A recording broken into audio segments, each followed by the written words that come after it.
Good afternoon, everybody. How are you?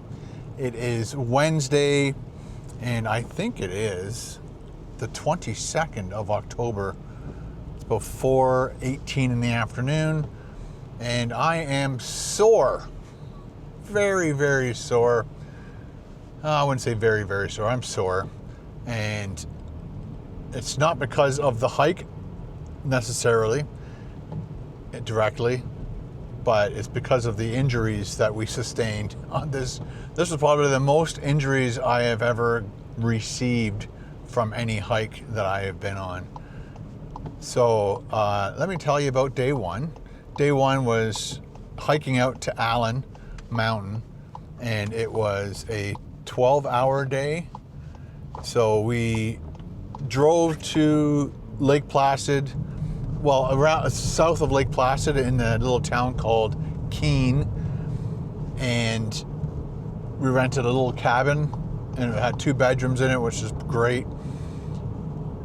Got there Sunday, let's say 6 o'clock at night, went and had pizza, then we drove to our cabin, got everything all ready for Monday morning for our first hike to Allen Mountain, and we got up at 5 o'clock in the morning.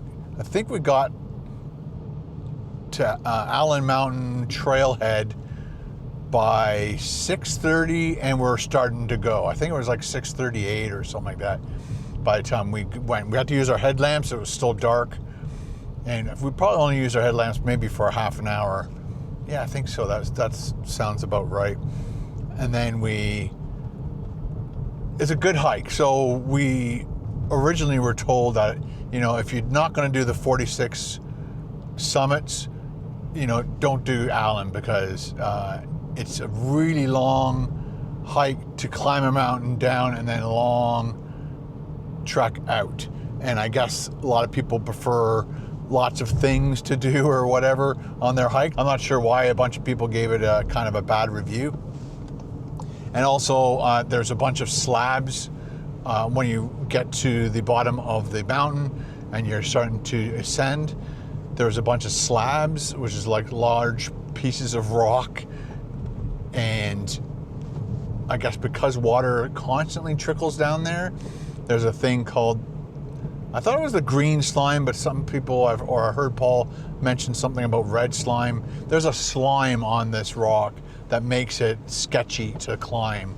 So if it was a dry rock or whatever, you could probably just walk up it. It's really steep, but there's just enough angle that you could probably walk up it with good boots on and probably be okay.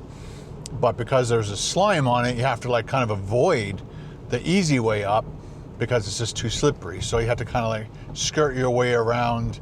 I think you're supposed to stay left, but we accidentally stayed right. Made it a little bit more difficult, but we made it, no problems. One of my problems as I'm getting older is my knees are getting weaker. I've torn both meniscus and had surgeries on both my knees, and I've discovered that a lot of times when I start to slip, my knees just go and I fall. Whereas I don't think Matthew has fallen once. He's slipped, but again, because he's young, he's lighter, he has a lighter frame, and he's 25 years old. When he slips, and he's got probably way better agility than I do, and balance and all that stuff. I used to have really good balance, I remember. As a teenager, young adult, great balance. I could ski on almost any, water ski on almost any type of water ski, board, whatever. I've always had good balance there. But as I'm getting older, my balance is not as great. So, and I also think I guess there's a bunch of things. There's my knees, my age, my balance is going, my strength, and my glasses. I think there are times when I look down, again, because I have, distance and then computer and then reading. There's like a little spot for reading. So when you look down at my phone or my hand right now, it's perfectly clear.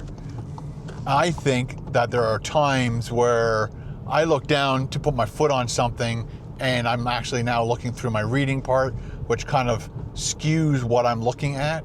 And I put my foot in the wrong spot, because I definitely have really bad choices of where to put my foot to step down or even step up. Usually step down. I usually do most of my falling, most of my injuries and stuff occur on the way down. Number one, I'm exhausted from the climb up. And then number two, just bad foot placement, my glasses, my knees. I stepped out of my van and fell over last year or the year before with Carol. That's when I was doing all that, going to the knee doctor just to find out if there was something wrong. Not because I wanted surgery and, hey, fix my knee. I just wanted to make sure there was nothing wrong, because after Alan and the next day we started to climb, like right away, my right knee was achy. And that was the right knee was the one I wanted my knee doctor to just check out, do an MRI, do x-rays, whatever, just to see if there's something wrong. If there's nothing wrong, then I don't want you to do anything. And he agreed. He says, if you do a big long hike and your knee aches you for a couple days and then goes away, and on a day by day basis, and you don't have any pain or whatever, then, maybe when you do a climb, take some Advil or whatever, and just to decrease that inflammation or whatever that's going on in that knee. So that's all taken care of. So the worst fall I did on the Monday was, again, step down, either branch broke, something happened, and I probably the most scariest fall, because I actually tumbled, and I remember starting to go, impacting rock, flipping over, landing on my backpack, which as I impacted the ground, I realized how much my backpack saved probably my head and my back from rock impact, and then I think I ended up on my ass, and then Paul just caught the tail end of what happened. And again, because of the way I tumbled, it was just, luckily there was no more decline, no more, it was kind of like I fell here and then it went like that. It wasn't like, it's a continuation downhill fall and that would have tumbled and kept going. But luckily I stopped right after the tumble. So that scared the crap out of me. So we got back to the cabin that night. Paul made up 3 meals for one dinner, and then 3 meals for the next dinner. So he had butter chicken one night, which we ate last night, and then he had like a steak and pasta dish for the Monday night. So we all ate that. And then after we ate, we couldn't watch TV. The TV didn't work. And I couldn't watch the game on my phone because we were in a different country and it wouldn't let me view it in a different country. So Paul found an app that was giving us second by second updates of who's on base and how fast the pitch was. Was it a ball? Was it a strike? Was it whatever? Foul, whatever. And it would show you who's up to bat, who's pitching, and it'd tell you the inning and all that stuff. It was great. I forgot to mention, when we got there Sunday night, we watched the Jays tie up the series 3-3. Then Monday night, after the steak and pasta dish, we again watched the Jays through our apps and advanced to the World Series. So we're super happy and stoked about that. Tuesday morning, woke up. We have another 30-kilometer day ahead of us. The first day was 30 kilometers. This was 30 kilometers, but this was more technical, harder, and it was going to take more time. So instead of 12 hours, it took us 14 and a half hours. We went and did one summit, second summit, and between going from the second summit to the third summit, it was now dark, because that morning we decided to leave a little bit later, so when we got there it wasn't nighttime and we had to wear our headlamps. We said we'll be coming out of there in the dark, so let's just do that. And then we got there and then we realized we all forgot the sandwiches for our lunch, so we had to go all the way back, which we lost about 45 minutes to an hour. And then we came back to the trailhead, did our climb again. We did the first summit, second summit, and then it turned to nighttime before we even got to the third summit.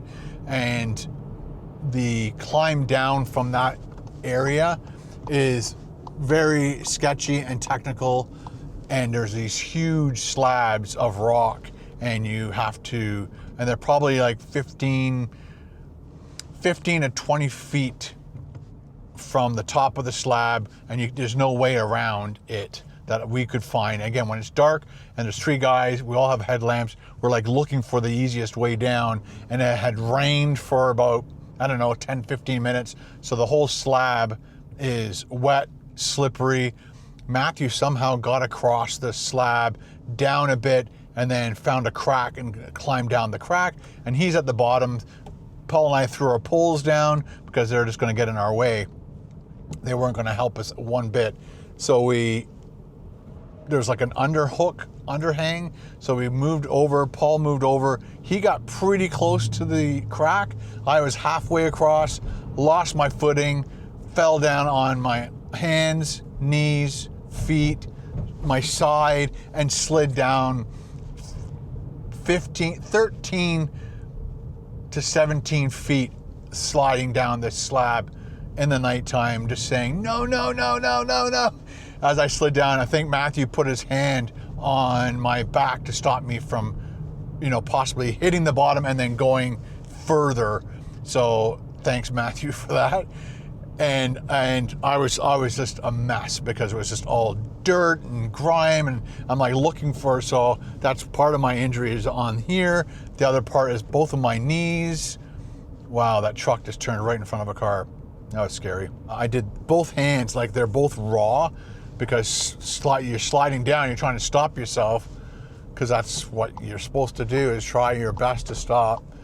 Slow your descent, whatever. The whole time, as I'm sliding down, I'm like, please don't hit anything, please don't hit anything, please don't hit anything. In the back of my head, I'm waiting for the snap of a bone breaking. That's how terrified I was. And luckily nothing broke, but I ripped my jacket, ripped my pants. I was filthy dirty. Oh my gosh. And then from there, we still had another 4 hours of hiking out to do, which is, I don't know, it plays tricks with your mind. I think I'm getting really good at it now, where you just put your head down, concentrate on what you're stepping on. The last hour and a half, maybe last 2 hours, is a really nice groomed trail where you're not stepping in puddles and mud and trying to clamber over rocks and stuff. And then the last hour it's like I don't know what you call it, a service road or maybe a farmer's road or something like that. So it looks like vehicles have gone down there because there's like 2 tracks and it's level, and you got an hour of that.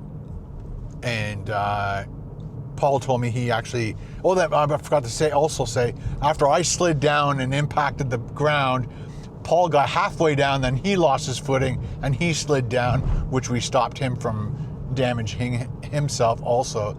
So it was a scary time.